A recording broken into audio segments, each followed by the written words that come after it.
In this video here, we're going to take a look at Hooke's law and equilibrium problems. Now, Hooke's law states that when a spring or string is stretched, the tension produced T is proportional to the extension X. Well, as a point here then, we just say that T is proportional to X, and if T is proportional to X, then what that means here is T is equal to Kx, where K is just a constant, right? Now, the constant K is dependent on the unstretched length of the string or spring L, and also the modulus of elasticity of the spring or string. And we use lambda here to represent the modulus of elasticity. Well, in that case then, we can say that T is also equal to lambda x over L. And this relationship here then is known as Hooke's law. And we can use Hooke's law to solve equilibrium problems involving elastic strings or springs. Now, T is a force measured in newtons, and X and L are both lengths. So what that means here then is the units of lambda, the modulus of elasticity, are also newtons. And then finally here, the value of lambda, the modulus of elasticity, depends on the material from which the elastic string or spring is made. And you can think of this here then as a measure of the stretchiness of the spring or string. So in terms of an introduction here to Hooke's law, for now we don't need much more than that. We will continue to build on Hooke's law as we work through this chapter, but for now, that's all we need. Okay, so to finish with then, let's just work through a couple of practice questions. So let's just begin then with question 1 here. Now for question 1 then, what we're told here is one end of a light elastic string is attached to a fixed point. A force of 6 newtons is then applied to the other end of the string so as to stretch it. Now the natural length of the string is 4 meters and the modulus of elasticity is lambda newtons. So what we want to do here then is find the total length of the string when, then what we're given here is 3 different values for the modulus of elasticity. So let's just begin then here with part A. So to begin with here, let's just think about the total length of the string, right? So what we've got here is the natural length of the string, and then the string is stretched, right? Because this force here of 6 newtons is applied to the other end of the string. So what I'll do here just to begin with is just draw a quick sketch. You don't have to do this, but I do think it's always quite useful just for mechanics problems. So what I've got here then is just some surface, right? I'll just shade that like so. And then what we've got here is the light elastic string, right? That's attached to a fixed point. Say something like this. I appreciate my diagram is no masterpiece, but it'll do. So in the string here, we have tension, right? So the tension here will act upwards because we've got this force here of 6 newtons being applied to the other end, okay? So 6 newtons acts downwards here. Okay, so, and then we have the opposing force here of tension, okay? Like so. So what I need to consider here is basically just applying Hooke's law, right? So to begin with here, let's just resolve then vertically, right? Taking upwards as positive. So taking upwards as positive here, taking upwards as positive, then what we get here is T minus 6 is equal to 0, right? These forces here will be in equilibrium, so T minus 6 is equal to 0. And in that case then, just add 6 to both sides here. And therefore then T is equal to 6 newtons. Perfect. Okay. And again, what we know here by Hooke's law. So by Hooke's law here,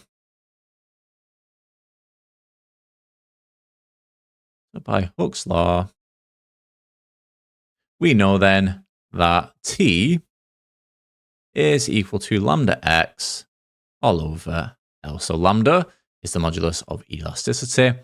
X is the extension in the string. So that's what we need to find here. And L is just the natural length, right? So what I'm going to do here is just rearrange this to make X a subject, because what we need to find here is the extension then for each one of these different situations here. Okay. So we know then that T here is 6. What I've got here is 6 is equal to lambda x. So lambda x here all over the natural length then, which is 4. So the natural length of the string is 4 meters. So lambda x over 4. Multiply both sides here by 4 then. So I get lambda x is equal to 24. And in that case then, if we're rearranging here and making x a subject, right, just divide both sides by lambda, the modulus of elasticity. And what we get here then is x is equal to 24 over lambda. Okay? So I appreciate that at this point here, I haven't formally started part A yet, because what I'm kind of just setting out here is kind of like the preliminary working to begin then with part A. You'll see what I mean very, very shortly. So this here is the extension then for this string, right, in this situation here. So in that case then, the total length of the string here, so just be very, very careful here. So in that case then, the total length,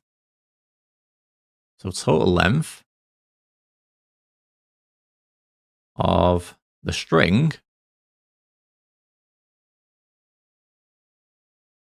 will be given as, so it's the natural length plus the extension, right? So let's just call the total length here L. So L is equal to the natural length, which is 4. I get 4 plus 24 over lambda. Okay. So 24 over lambda. So now we can now begin here with part A, and then move on to part B and part C, right? So for part A then, this is when lambda is equal to 20. So when lambda is equal to 20, then what we get here for the total length of the string, so therefore L is equal to 4 plus then 24 over lambda, where lambda is 20, right? So basically at this point here, it's just basic substitution. So 24 over 20. So 24 over 20, that's 12 over 10, so that's 1.2. So I get 4 plus 1.2, which gives us 5.2 here. And don't forget your units as well, right? So this would be 5.2 meters there. Perfect. Okay. So that gives us the solution to part A. Now for part B then, this is when lambda is equal to 6. So as you can see then, the remaining parts of this question are pretty straightforward because we've kind of set up the, the main part of the question here. So when lambda is equal to 6, in that case then L here, the total length of the string is equal to 4 plus then 24 over lambda, where lambda is equal to 6. So 24 over 6, that gives us 4. And then I've got 4 plus 4. So 4 plus 4, which just gives us 8. And again, don't forget your units here of meters. So that gives us the solution to part B. And then finally, to finish with here, we have part C, right? And this is when lambda is equal to 48. So again, just one final application here of this result. So when lambda is equal to 48, what do we get here? So therefore then, L, the total length of the string, is equal to 4 plus 24 over lambda. And in this case here, lambda is simply 48, right? So 24 over 48. So 24 over 48, that gives us 0.5 or half, right? So we get 4 plus 0.5. And in that case then, what we get here is 4.5 meters. Okay. And there we have it then. So this here is the solution to part A. This here is the solution to part B. And then finally, this here is the solution to part C. Okay. So that gives us the solution here to question 1. So to finish with here then, let's just have a go now at the very last question, question 2. Now for this question, then what we're told here is an elastic spring of natural length 1.2 meters has one end attached to a fixed point. We're then told that a horizontal force of magnitude 10 newtons is applied to the other end and compresses the spring to a length of 0.8 meters. So for this question here, all we want to do then is just find the modulus of elasticity of the spring. Now again, for this question here, similar to the previous question, we don't have a given diagram. So what I would recommend here is that you draw your own diagram. You don't have to do this, but for mechanics problems and mechanics questions, it is definitely a good habit to get into.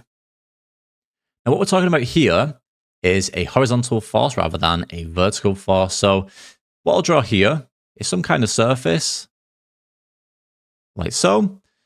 And what I've got here then is a fixed point, right? And attached to the fixed point here, we have one end of an elastic spring. This won't be pretty, by the way, but I'm going to attempt to draw a spring here. Let's just say something like this. That's not too bad. Could definitely be worse. So what we've got here then, as the question tells us, is a horizontal force of magnitude 10 newtons that is applied to the other end. So that force then is acting to the left here from the other end of the spring. Like so, okay? So this here then is a horizontal force of magnitude 10 newtons, like so. And we do also have an opposite force here. Now just be careful. In this situation with a compressed spring, the force is not tension, it's actually the thrust force, okay? But it will act in the opposite direction, similar to tension. So that will go in this direction here. And again, similar to tension, we do denote this as T, okay? Like so. And at this point here, that's all we need then for our diagram. So to begin with then, let's just resolve here horizontally. Now, given that T is acting to the right here, I will also take to the right here as positive. If you want to do it the other way, it is also fine. But just given the context of this question here, I just think it makes sense to take to the right as positive, okay? So taking to the right here as positive then, what would we get? So in that case then, T here, we get T minus this force here that's acting in the opposite direction. So T minus 10 will be equal to 0, right? These forces are in equilibrium. So T minus 10 is equal to 0. So just add 10 to both sides. And we can solve for T here. So therefore T is equal to 10 newtons. Perfect. Okay. And now by Hooke's law here, what we know then is that T is equal to lambda times x all over L. Okay. Now just be careful here with x. Now in the previous question or the previous example here, we saw x as the extension of the string. Okay. Now for this question here, x is actually the compression of the spring. So just be very, very careful here. So for the compression then, so the compression here, it might be obvious, it might not, but I'll just write it down anyway, just in case you're not too sure.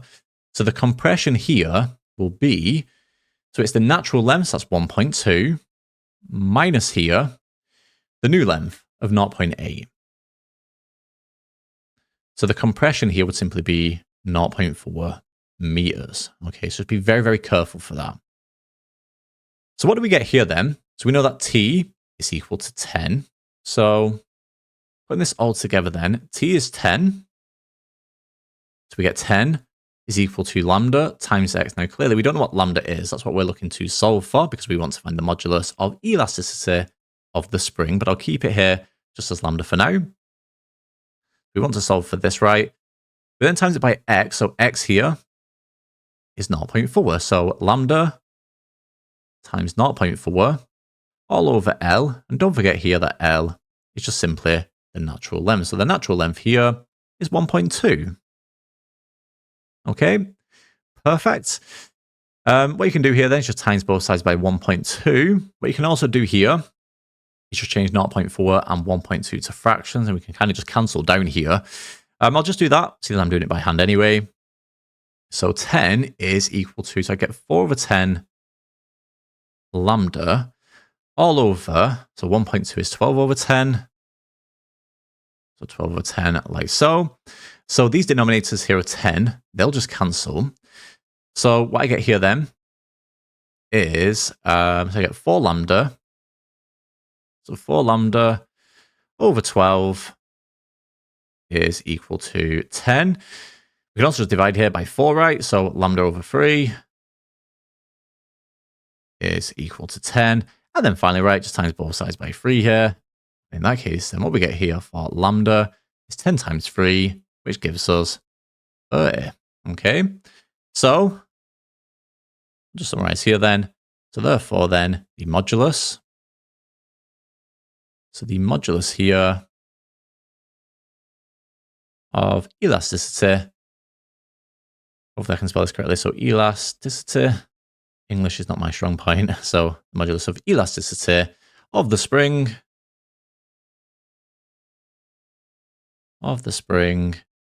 is, and what was it? Right there. So 30 newtons there. Okay. And there we have it then. So as you can see, I don't think it's too challenging, right? You might think otherwise. If you're not too sure, so I've kind of gone through this question here, and anything that I've done is unclear, please just leave a comment, right? I'm more than happy to kind of explain anything that I've done here throughout this question. But there we have it then. So that gives us the solution here to the very last question for this video. So that is question 2. And that brings us to the end then of this video here on Hooke's law and equilibrium problems.